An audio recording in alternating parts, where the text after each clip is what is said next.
স্বাগত সংবাদ দুপুরে আপনাদের সাথে আছি আমি কায়কো বাদাইদার। আমি মেহেদিন তাজরিন কবি। শুরুতেই জানাবো শিরোনাম। চতুর্থবারের মতো সংসদ নেতা শেখ হাসিনা আওয়ামী লীগের সংসদীয় দলের সভায় নির্বাচিত। শপথ নিলেন জাতীয় নির্বাচনে জয়ী সংসদ সদস্যরা। অংশ নেননি ঐক্যফ্রন্টের 7 জন।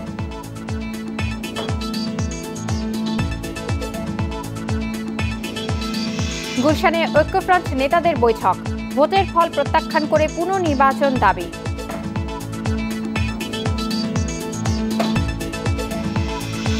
নোয়াখালীর সুবর্ণচরে গৃহবধূ ধর্ষণ মামলায় আরো 2 আসামি গ্রেপ্তার, অভিযান চলছে।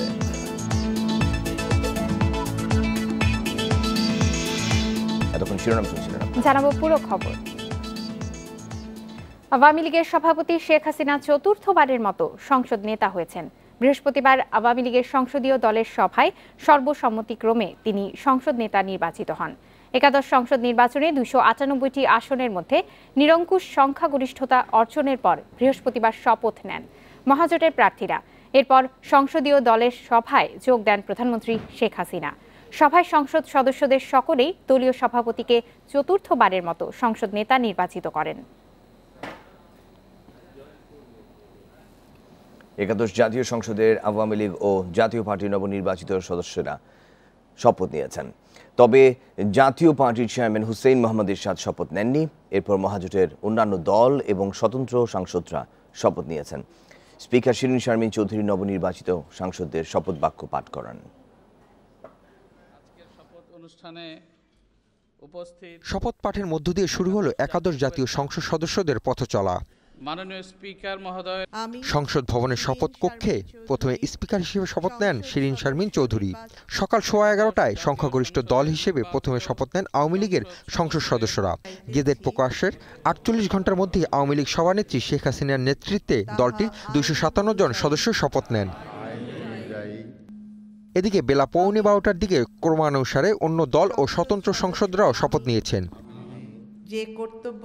এরপরই বেলা 12:15টার পর শপথ নেন জাতীয় পার্টির নবনির্বাচিত সংসদ সদস্যরা। দলের চেয়ারম্যান হুসেইন মোহাম্মদ এরশাদকে ছাড়াই শপথ নেয় জাতীয় পার্টি।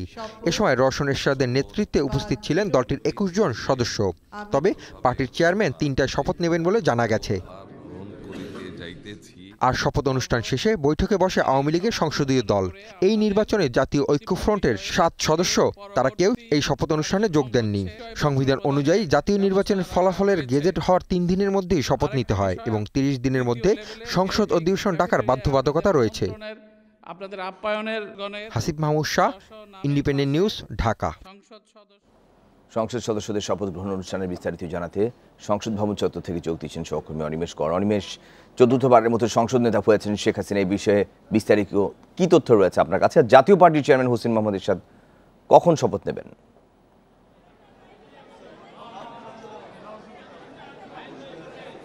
চতুর্থবারের মতো সর্বসম্মতিক্রমে আওয়ামী লীগের সংসদীয় দলের সভায় আওয়ামী লীগ সভাপতি শেখ হাসিনা সংসদ নেতা হিসেবে নির্বাচিত হয়েছেন এবং এইটি প্রস্তাব করেছিলেন আওয়ামী লীগের সাধারণ সম্পাদক ওবায়দুল কাদের এবং সমর্থন করেছেন আওয়ামী লীগের উপদেষ্টা পরিষদের সদস্য আমির হোসেন আমু। এর মধ্য দিয়ে এই একাদশ জাতীয় সংসদের সংসদ নেতা হিসেবে নির্বাচিত হলেন আওয়ামী লীগ সভাপতি প্রধানমন্ত্রী শেখ হাসিনা এবং আজ বিকেল 4টায় তিনি রাষ্ট্রপতির সঙ্গে দেখা করতে যাবেন এবং তারপরেই মন্ত্রিসভা কবে গঠিত হবে এবং মন্ত্রিসভার সদস্যরা কবে শপথ গ্রহণ করবেন সেই বিষয়গুলি চূড়ান্ত হবে এবং আমরা তারপরে জানতে পারবো।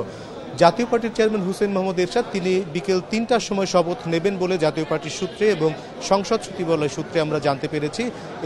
এর আগেই কিন্তু আমরা দেখেছি যে আওয়ামী লীগ এবং মহাজোটের সংসদ সদস্যরা শপথ গ্রহণ অনুষ্ঠান তাদের সম্পন্ন হয়েছে এবং তারা প্রত্যেকেই শপথ গ্রহণ করেছেন। শুধুমাত্র আওয়ামী লীগ সাবেক সাধারণ সম্পাদক সৈয়দ আশরাফুল ইসলাম, যিনি কিশোরগঞ্জ 1 আসন থেকে নির্বাচিত হয়েছেন, অসুস্থতার কারণে তিনি শপথ গ্রহণ অনুষ্ঠানে অংশগ্রহণ করতে পারেননি। তবে তিনি এটি সংসদ সচিবালয়কে চিঠি দিয়ে অবহিত করেছেন, তার জন্য কিছু সময় তিনি চেয়েছেন, সেই সময়টি তিনি পাবেন।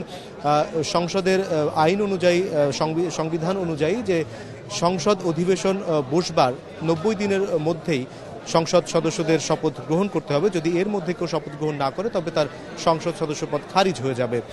অর্থাৎ ঐক্যফ্রন্টের যেই 7 জন সদস্য এখনও শপথ গ্রহণ অনুষ্ঠানে অংশগ্রহণ করেনি, তারা সংসদ বসবার 90 কার্যদিবসের মধ্যে যদি শপথ গ্রহণ না করেন তবে তাদের সংসদ সদস্য পদ খারিজ হবেন। তবে আমরা আওয়ামী লীগের নেতা, মহাজোটের নেতা যারা শপথ গ্রহণ করেছেন তারা অনেকেই বের হয়ে, যারা শপথ গ্রহণ করেননি ঐক্যফ্রন্টের সেই নেতাদের, তারা শপথ গ্রহণ করবার জন্য আহ্বান জানিয়েছেন। তারা বলেছেন যে সংসদকে কার্যকর করতে 7 জন নেতাও গুরুত্বপূর্ণ ভূমিকা রাখতে পারে এবং তারাও বিরোধী দল হিসেবে দায়িত্ব পালন করতে পারে। এই সংসদে জাতীয় পার্টি যেহেতু 20টি সংসদ সদস্য পদ তাদের রয়েছে, তাদের এই সংখ্যাগরিষ্ঠ দল হিসেবে বিরোধী দলের আসনে বসবার জন্য তারা এখনো পর্যন্ত সেই কথাই রয়েছে এবং জাতীয় পার্টির সংসদীয় দলের সবার সিদ্ধান্ত অনুযায়ী তাদের সংসদীয় দলের উপনেতা কে হলেন, নেতা কে হলেন, সেই বিষয়গুলি কিছুক্ষণ পর আমরা জানতে পারবো। একাদশ জাতীয় সংসদের নির্বাচিত জনপ্রতিনিধিদের 2/3 অর্থাৎ 181 জনই পেশায় ব্যবসায়ী। আইন পেশার 38 জন আর 12 চিকিৎসক এবার সংসদ সদস্য হয়েছেন, যেখানে রাজনীতিবিদের সংখ্যা মাত্র 30 জন। নির্বাচিতদের হলফনামা বিশ্লেষণে পাওয়া গেছে এমন তথ্য: সব শ্রেণী পেশার সমানুপাতিক প্রতিনিধিত্ব থাকলে সংসদ কার্যকর ও আরও প্রাণবন্ত হয় মত বিশ্লেষকদের। প্রথম সংসদের জনপ্রতিনিধি হিসেবে ছিলেন আইনজীবী, ব্যবসায়ী, শিক্ষক, চিকিৎসক সহ সব শ্রেণী পেশার মানুষ। পরবর্তী সংসদ নির্বাচনে বাড়তে থাকে ব্যবসায়ীদের সংখ্যা। 73 সালে ব্যবসায়ী 18 ভাগ, 96-এ 40, আর একাদশ সংসদে এসে তা হয়েছে 60 ভাগ। অর্থাৎ 298 জন সংসদ সদস্যের মধ্যে 181 জনই ব্যবসায়ী। এরপর আছেন আইনজীবী 12 ভাগ ও রাজনীতিবিদ 10 ভাগ। এক ধরনের ব্যক্তিদের যদি প্রতিনিধিত্ব থাকে তাহলে সেই এক ধরনের স্বার্থই সেখানে তুলে ধরা হয়, যেটা যে পুরো সমাজের জন্য কল্যাণকর নয়। উন্নয়ন নিশ্চিত করতে হলে, আইন প্রণয়নের ক্ষেত্রেও উদ্যোগী ভূমিকা নিতে হলে এই ব্যাকগ্রাউন্ডটা লাগবে। সুতরাং নট নেসেসারিলি যে ব্যবসায়ীদের আধিক্য থাকলে সংসদ তার ঔজ্জ্বল্য হারাবে। তারা মনে করেন সংসদের সব শ্রেণী পেশার মানুষের অংশগ্রহণ নিশ্চিত করতে সমান আনুপাতিক হারে প্রতিনিধিত্ব ব্যবস্থা চালু করা যেতে পারে। অবশ্যই ব্যবসায়ীদের থাকার অধিকার আছে সংসদে। আমাদের কৃষিজীবীরা থাকবে, কৃষকদের প্রতিনিধিরা থাকবে, আইনজীবীদের প্রতিনিধিরা থাকবে, শ্রমিক সেই শ্রেণীর প্রতিনিধিত্ব থাকবে। সংখ্যানুপাতিক প্রতিনিধিত্ব ব্যবস্থা বা সমানুপাতিক প্রতিনিধিত্ব ব্যবস্থা চালু করা যেত, তাহলে সংসদ আরও অনেক বেশি জনপ্রতিনিধিত্বশীল হতো, সকল শ্রেণী পেশা মতের প্রতিনিধিত্ব থাকত। সংসদকে আরো প্রাণবন্ত ও প্রতিনিধিত্বমূলক করতে শক্তিশালী বিরোধী দল থাকা উচিত বলে মত দিয়েছেন স্থানীয় সরকার বিশেষজ্ঞরা। একাদশ জাতীয় সংসদ নির্বাচনে আওয়ামী লীগের ইশতেহারে দুর্নীতির বিরুদ্ধে জিরো টলারেন্স নীতি গ্রহণের ঘোষণা দেওয়া হয়েছে। সংসদ সদস্যদের পেশা যাই হোক, সাধারণ মানুষের চাওয়া এবারে নির্বাচিতরা যেন দুর্নীতির বিরুদ্ধে বলিষ্ঠ ভূমিকা রাখেন। Hasan Misbah, independent news, Dhaka. নতুন সরকারের জন্য বড় চ্যালেঞ্জ হবে অর্থনৈতিক প্রবৃদ্ধির ধারাবাহিকতা ধরে রাখার পাশাপাশি সুশাসন প্রতিষ্ঠায় জনগণের আস্থা অর্জন করা, এমনটাই মনে করেন আওয়ামী লীগ নেতারা। চলমান মেগা প্রকল্পগুলো বাস্তবায়নের মাধ্যমে এর সুফল জনগণের মাঝে ছড়িয়ে দেওয়ার পাশাপাশি সন্ত্রাস ও জঙ্গি দমনও গুরুত্ব পাবে বলছেন তারা। গত 2 মেয়াদে আওয়ামী লীগের নেতৃত্বাধীন মহাজোট সরকার পদ্মা সেতু, মেট্রো রেল, পায়রা সমুদ্র বন্দর, রূপপুর পারমাণবিক বিদ্যুৎ কেন্দ্র সহ বেশ কিছু বড় প্রকল্প হাতে নেয়। তবে অনেক প্রকল্পই নির্ধারিত মেয়াদ পেরিয়ে গেলেও শেষ হয়নি। নতুন সরকারের জন্য সব মেগা প্রকল্প সফলভাবে শেষ করে এর সুফল সামগ্রিক অর্থনীতিতে যুক্ত করাই একটি বড় চ্যালেঞ্জ হবে। আওয়ামী লীগের এই 2 নেতার বক্তব্যে এমনটাই উঠে এসেছে। যে উন্নয়ন দেখে জনগণ আমাদেরকে বিপুলভাবে এবারে নির্বাচনে ভোট দিয়েছে, এই উন্নয়নের ধারাকে অব্যাহত রাখা, বিএনপি জামাত যাতে আগামীতে আর সন্ত্রাসের পথে না যায়, তাদেরকে গণতন্ত্রের পথে ফিরিয়ে এনে একটা নিয়মতান্ত্রিক পার্লামেন্টারি সিস্টেমের পথে আনা নতুন সরকারের জন্য একটা চ্যালেঞ্জ হবে। আমাদের সরকারের সামনে এখন বড় চ্যালেঞ্জ যে ইশতেহার আমরা ঘোষণা করেছি, নির্বাচনী ইশতেহার আমাদের মাননীয় প্রধানমন্ত্রী জননেত্রী শেখ হাসিনা উনি জাতির সামনে ঘোষণা করেছেন, সেই ইশতেহারটা পরিপূর্ণভাবে বাস্তবায়ন করা। ব্যাংকিং খাতের অবস্থান শক্তিশালী করার পাশাপাশি সুশাসন প্রতিষ্ঠাও নতুন সরকারের জন্য বড় লক্ষ্য হিসেবে দেখছেন তারা। বিভিন্ন জঙ্গি তৎপরতা দমনে সরকার দৃঢ় পদক্ষেপ এবং কঠোর নীতি বজায় থাকবে। এটা আমাদের জন্য বড় চ্যালেঞ্জ হবে, এই সন্ত্রাস জঙ্গিবাদকে একটা জিরো পর্যায়ে নিয়ে আসা, মাদককে আমাদের একেবারে শূন্যতে নিয়ে আসা, এবং সেই সঙ্গে আমাদের অর্থনৈতিক খাতটা কিছুটা অস্বস্তি ছিল আমাদের, সেগুলো যেটা ইতিমধ্যেই কেটে গেছে, সেগুলোকে আরও শক্তিশালী করে বাংলাদেশে সুশাসন প্রতিষ্ঠা এখনো অনেক কাজ, দুর্নীতি প্রতিরোধে অনেক কাজ করার বাকি আছে। আমরা আনন্দিত যে বিএনপি জামাতের সময়ের মতো আমরা এখন টিআইবির খাতায় 1 নম্বর দুর্নীতিগ্রস্ত দেশ নেই, আমরা এখন 17, 18, 19 নম্বরে চলে গেছি, যেটা আমাদের জন্য সম্মানজনক নয়। আমরা 118, 119-এ আমাদেরকে যেতে হবে। রাজনৈতিক স্থিতিশীলতা বজায় রাখাও সরকারের জন্য চ্যালেঞ্জ বলে মনে করছেন দলের নীতি নির্ধারকেরা। অনিমেষ কর, ইন্ডিপেন্ডেন্ট নিউজ, ঢাকা। একাদশ সংসদ নির্বাচনে কারচুপি মামলা ও গ্রেপ্তার বিষয়ে নির্বাচনী এলাকা ভিত্তিক তথ্য উপাত্ত তুলে ধরে বিকেলে ইসিতে স্মারকলিপি দেবেন ঐক্যফ্রন্টের শীর্ষ নেতারা। রাজধানীর গুলশানের বিএনপি কার্যালয়ে বৈঠক শেষে এ সিদ্ধান্ত নেওয়া হয়। বিএনপি মহাসচিব মির্জা ফখরুল ইসলাম আলমগীরের সভাপতিত্বে বেলা 12টায় বৈঠকে যোগ দেন 298 আসনে ঐক্যফ্রন্টের প্রার্থীরা। এ সময় মির্জা ফখরুলের কাছে প্রার্থীরা নির্বাচনের নানা অনিয়ম নিয়ে লিখিত অভিযোগ জমা দেন, পাশাপাশি পরবর্তী কর্মসূচি নিয়ে নিজেদের মতামত তুলে ধরেন। 1.5 ঘন্টার বৈঠকে প্রার্থীরা নিজ নিজ এলাকার নির্বাচন ট্রাইব্যুনালে ভোট বাতিল চেয়ে অভিযোগ জানানোর বিষয়ে পরামর্শ করেন। এছাড়াও ঐক্যফ্রন্ট থেকে নবনির্বাচিত 7 সংসদ সদস্য যেন শপথ না নেন সে বিষয়েও মতামত দেন শীর্ষ নেতারা।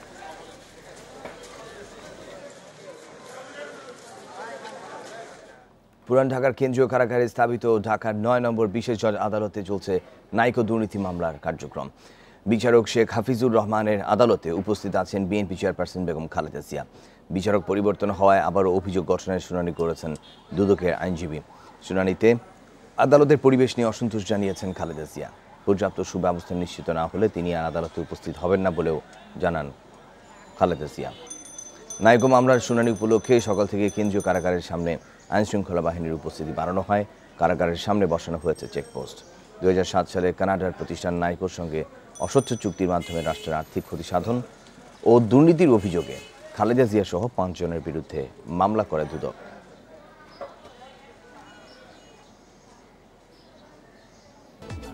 নোয়াখালীর সুবর্ণচরে গৃহবধূ ধর্ষণ মামলার আরও 2 আসামিকে গ্রেপ্তার করেছে পুলিশ। গ্রেপ্তারকৃতরা হলেন রুহুল আমিন ও বেচু। পুলিশ জানায় ভোরে তাদের আটক করা হয়। এ নিয়ে চাঞ্চল্যকর এই মামলায় গ্রেপ্তার হলেন 5 জন। রোববার মধ্যরাতে চরজবলি ইউনিয়নের মধ্যম বাগ্গা গ্রামে স্বামী ও সন্তানকে ঘরে বেঁধে রেখে এক গৃহবধূকে গণধর্ষণ করে সন্ত্রাসীরা। রুহুল আমিনের নেতৃত্বে এ ধর্ষণ হয় বলে অভিযোগ ওঠে। পরদিন স্থানীয় লোকজন ওই নারী ও তার স্বামীকে নোয়াখালী জেনারেল হাসপাতালে ভর্তি করে। এ ঘটনায় ভুক্তভোগীর স্বামী 9 জনকে আসামি করে চরজব্বার থানায় মামলা করেন। বুধবার রাতে পুলিশ জেলা সদরে অভিযান চালিয়ে একটি হাঁস মুরগির খামার থেকে রুহুল আমিনকে এবং সেনবাগের একটি ইটভাটা থেকে বেচুকে গ্রেফতার করেন। এর আগে মামলার প্রধান আসামি সোহেল, 3 নম্বর আসামি স্বপন ও 6 নম্বর আসামি বাসুকে গ্রেফতার করা হয়। রুহুল আমিন ছাড়া বাকিরা সবাই ইটভাটার শ্রমিক বলে জানিয়েছে পুলিশ। আমরা এটা তদন্ত করে দেখছি, অপরাধী গণধর্ষণের অপরাধ আমরা গণধর্ষণের অপরাধ হিসাবে চিহ্নিত করে অপরাধীদেরকে আইনের আওতায় নিয়ে আসব। বুধবার রাতে পুলিশের চট্টগ্রাম রেঞ্জের ডিআইজি খন্দকার গোলাম ফারুক ঘটনাস্থল পরিদর্শন শেষে হাসপাতালে চিকিৎসাধীন ভুক্তভোগী নারী ও তার স্বামীর সাথে দেখা করেন। রুহুল আমিন হোক আর যে কোনো ব্যক্তি হোক, এই ঘটনায় যে কেউ জড়িত থাক তাকে আমরা আইনের আওতায় নিয়ে আসবো। শুধুমাত্র যে ওই 6 জন বা ওই 8 জন যারা এর নামে আসামি তারাই জড়িত থাকবে এরকম কথা না। এর বাইরেও যদি তদন্তে আমাদের XYZ যে কেউ আসুক আমরা তাদেরকে তদন্তের আওতায় নিয়ে আসবো। ঘটনার তদন্তে বুধবার দুপুরে মানবাধিকার কমিশনের 3 সদস্যের প্রতিনিধি দল হাসপাতালে গিয়ে ওই গৃহবধূর স্বাক্ষর গ্রহণ করেন। কমিটির প্রধান মানবাধিকার কমিশনের পরিচালক আল মাহমুদ ফয়জুল কবির জানান, ভুক্তভোগীর সই ও ডাক্তারি প্রতিবেদন পাওয়ার পর তদন্ত প্রতিবেদন কমিশনে জমা দেবেন তারা। Independent news desk. কুমিল্লা ও মেহেরপুরে গোলাগুলিতে 2 জন নিহত হয়েছেন। নিহতরা মাদক ব্যবসায়ী বলে দাবি পুলিশের। ঘটনাস্থল থেকে অস্ত্র ও মাদক উদ্ধার করা হয়েছে। বুধবার রাতে কুমিল্লা সদরের মনা গ্রামে পুলিশের সঙ্গে গোলাগুলিতে তালিকাভুক্ত মাদক ব্যবসায়ী সাইফুল নিহত হন। পুলিশ জানায় সাইফুল ও তার সহযোগীরা অবস্থান নিয়েছে। খবর পেয়ে অভিযান চালালে দুপক্ষের মধ্যে গুলি বিনিময় হয়। পরে গুলিবিদ্ধ অবস্থায় সাইফুলকে উদ্ধার করে কুমিল্লা মেডিকেলে নেওয়া হলে সেখানে তার মৃত্যু হয়। তার বিরুদ্ধে অস্ত্র ও মাদক সহ 5টি মামলা রয়েছে। এদিকে মেহেরপুর সদরের বুড়িপোতা গ্রামে মাদক ব্যবসায়ীদের মধ্যে গোলাগুলির খবরে সেখানে অভিযান চালায় টহল পুলিশ। পরে ঘটনাস্থল থেকে একজনের মরদেহ উদ্ধার করা হয়।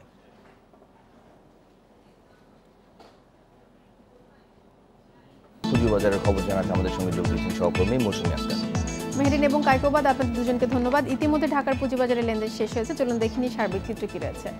আজ সপ্তাহের শেষ কার্যদিবস, আমরা সকাল থেকে দেখছি ইতিবাচক ধারার মধ্যে দিয়ে লেনদেন শুরু হয়েছে এবং সেই ধারাই অব্যাহত রয়েছে আজ ঢাকার পুঁজিবাজারে।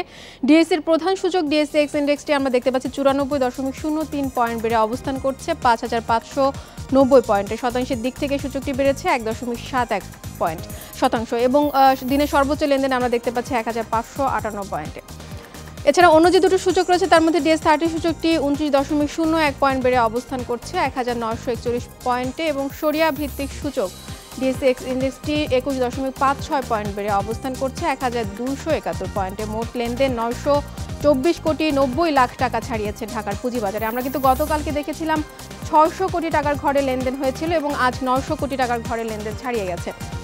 হাতবদল হওয়া কোম্পানিগুলোর মধ্যে দর বৃদ্ধি তালিকায় উঠে এসেছে 231টি কোম্পানি, দর হারিয়েছে 25টি। শুধুমাত্র শেয়ারগুলোর ক্ষেত্রে দর বৃদ্ধি তালিকায় উঠে এসেছে 271টি কোম্পানি, দর হারিয়েছে 27টি এবং শুধুমাত্র মিউচুয়াল ফান্ডের ক্ষেত্রে দর বৃদ্ধি তালিকায় উঠে এসেছে 29টি ফান্ড, দর হারিয়েছে 1টি ফান্ডের দর। এবারে দেখে নেব টপ ট্রেডের চিত্র, অর্থাৎ সবচাইতে বেশি শেয়ারের হাতবদল হয়েছে যেসব কোম্পানির ক্ষেত্রে। সপ্তাহের শেষ কার্যদিবসে লেনদেন শেষে আমরা দেখতে পাচ্ছি টপ ট্রেডের প্রথম অবস্থানে উঠে এসেছে সাইহাম কটন। কোম্পানিটি 1,23,000 শেয়ারের হাতবদল করেছে, 80 পয়সা দর হারিয়ে লেনদেন শেষ করেছে 26 টাকা 30 পয়সা এবং শতাংশের দিক থেকে হারিয়েছে 2.95 শতাংশ। পরবর্তী 3টি কোম্পানি আমরা দর বৃদ্ধি তালিকায় দেখতে পাচ্ছি। টপ ট্রেডের আমরা দ্বিতীয় অবস্থানে বেক্সিমকোকে দেখতে পাচ্ছি 1,21,000 শেয়ারের হাতবদল করেছে, 1 টাকা 30 পয়সা দর বেড়ে লেনদেন হচ্ছে 26 টাকা 50 পয়সায়, শতাংশের দিক থেকে বেড়েছে 5.16 শতাংশ। ভিভিএস কেবলস উঠে এসেছে টপ ট্রেডের তৃতীয় অবস্থানে 25 লাখ শেয়ারের হাতবদল করেছে, 1 টাকা 90 পয়সা দর বেড়ে লেনদেন শেষ করেছে 107 টাকায়, শতাংশের দিক থেকে বেড়েছে 1.81 শতাংশ।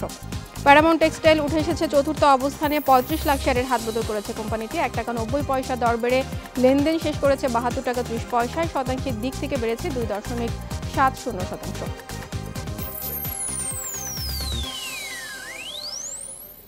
এ ছিল লেনদেন শেষে আমার কাছে পুঁজিবাজারের খবর। ধন্যবাদ মৌসুমী। আমার কাছে আরও কিছু খবর আছে, জানিয়ে দিচ্ছি সেগুলো। রাজধানীর হাজারীবাগের পশ্চিম ইসলামবাগে একটি পলিথিন কারখানায় আগুন লেগেছে। নিয়ন্ত্রণে ফায়ার সার্ভিসে 6টি ইউনিট কাজ করছে। সেখানে আছেন সহকর্মী আসিফ জামান, যাচ্ছি তার কাছে। সুমিত, আগুন কি নিয়ন্ত্রণে এসেছে এবং আগুন লাগার কারণ কি বলছে ফায়ার সার্ভিস? মূলত কায়কোবাদ, আমি ঠিক যে ঘটনাস্থলে আগুন লেগেছে তার পাশের একটি উঁচু ভবনের উপর দাঁড়িয়েছি। আগে আগুনের চিত্রটি আপনাকে দেখাই। এখানে বেশ কিছু আধা কাঁচা টিনের যে শেড নির্মিত, এখানে কয়েকটি পলিথিন কারখানা এবং কয়েকটি গুদাম ছিল।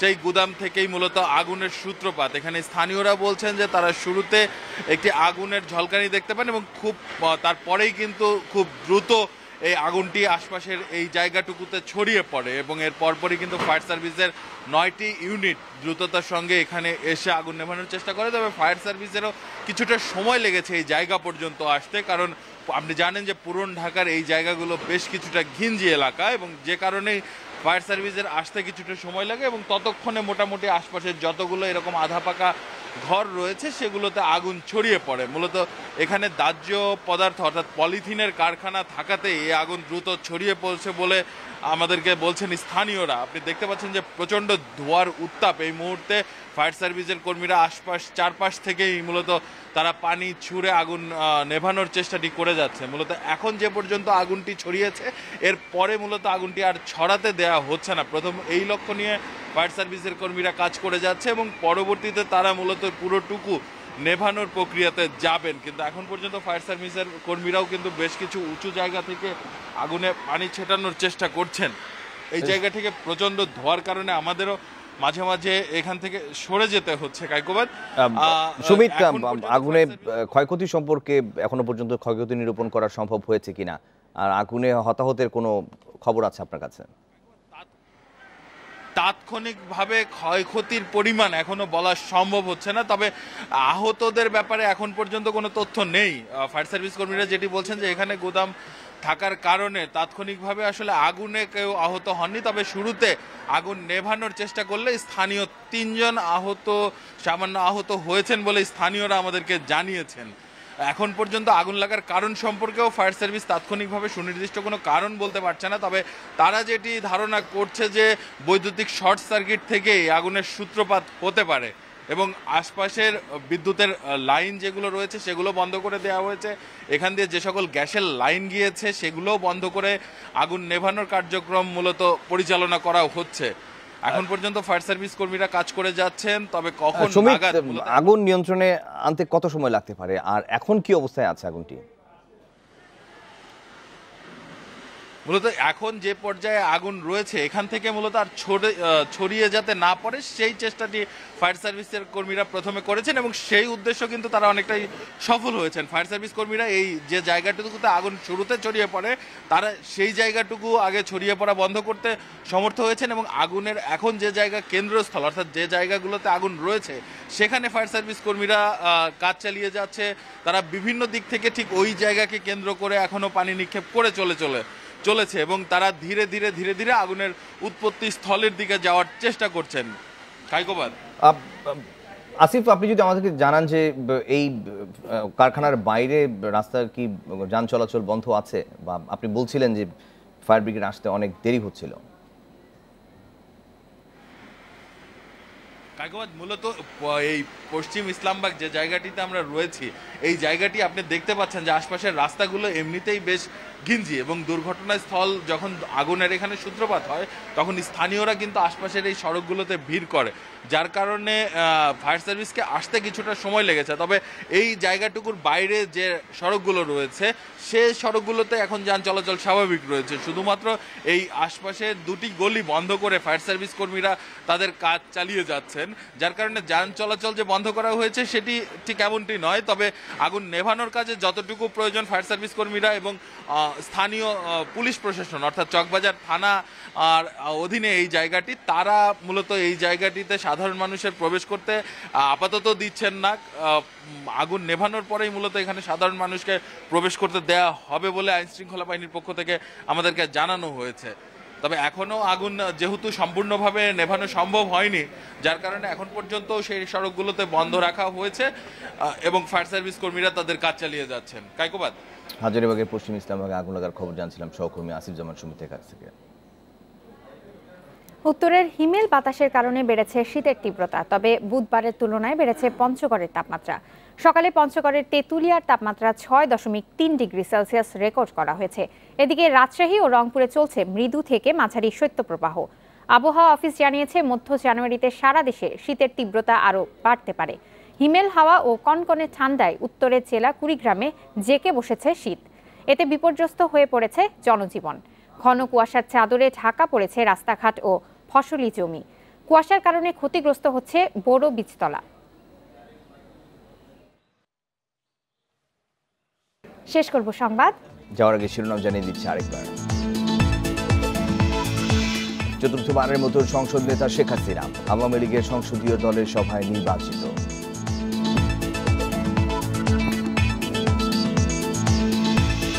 শপথ নিলেন জাতীয় নির্বাচনে জয়ী সংসদ সদস্যরা। অংশ নেননি ঐক্যফ্রন্টের 7 জন।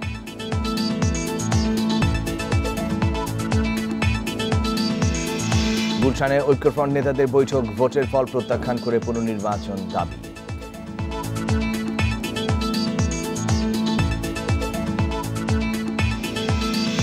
নোয়াখালীর সুবর্ণচরে গৃহবধূ ধর্ষণ মামলায় আরো 2 জন গ্রেপ্তার, অভিযান চলছে।